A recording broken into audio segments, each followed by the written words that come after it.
Namo Adida Phat. Thanks so much for joining me for a daily practice check-in. Listen, listen, listen. This wonderful sound calls us back to our true home.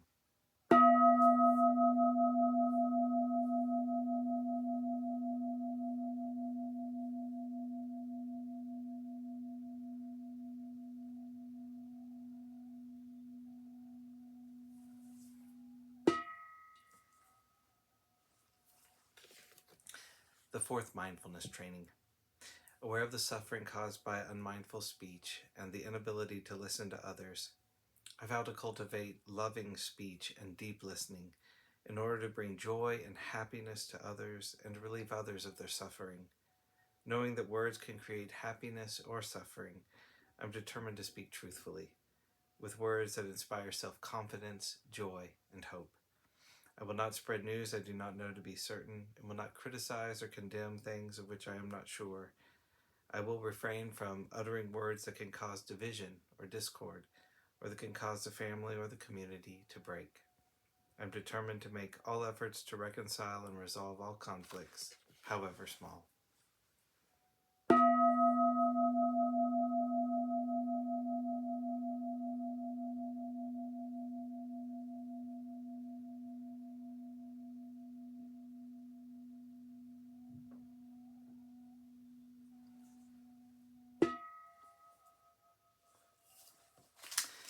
For our Dharma lesson, we've been reading Abundant, Exalted, Immeasurable by Ajahn Pasanno, and we're wrapping up Chapter 5, Questions and Answers.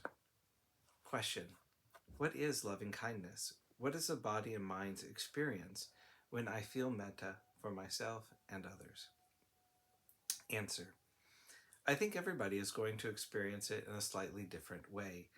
There's not a formulaic way that you should experience loving kindness. There's a general parameter at the base of loving kindness, which is dwelling in non-aversion, to put it in negative terms. Oftentimes, Western culture casts things in idealistic ways. We're very good at ideals. Ideally, what would be the perfect expression of loving kindness? That's what we try to get, and we can drive ourselves nuts doing this.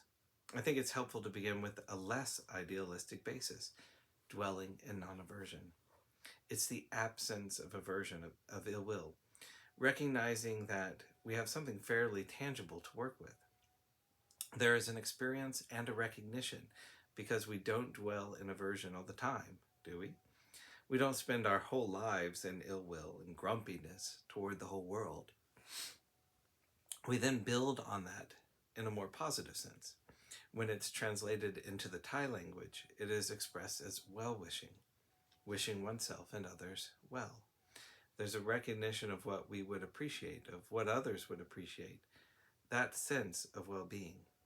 I think that is a very useful perception of loving kindness. Sometimes the English language is loaded with our cultural baggage. How can I be loving towards myself and all living beings? I don't love everybody. Well, sometimes you don't even like them, but you can wish them well. You can establish that wish for your own well-being and for others' well-being. You don't even have to like people to do that. I think that is casting it into a light that is practical and realistic. Sometimes it's good to use words that are unfamiliar to us. Bhante Gunaratana plays with language.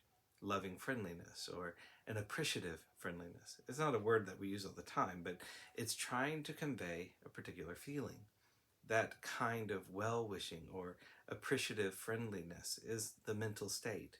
Internally, within the mind, there is a warmth, spaciousness, non-contention, a concern for others' well-being.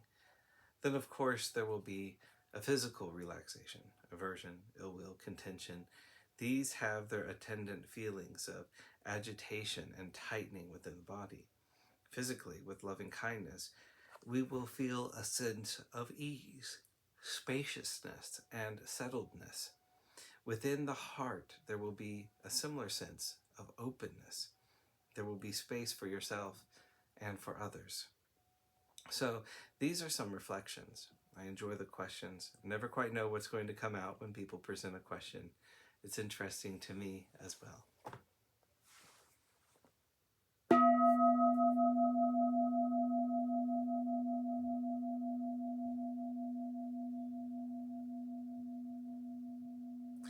beings be well.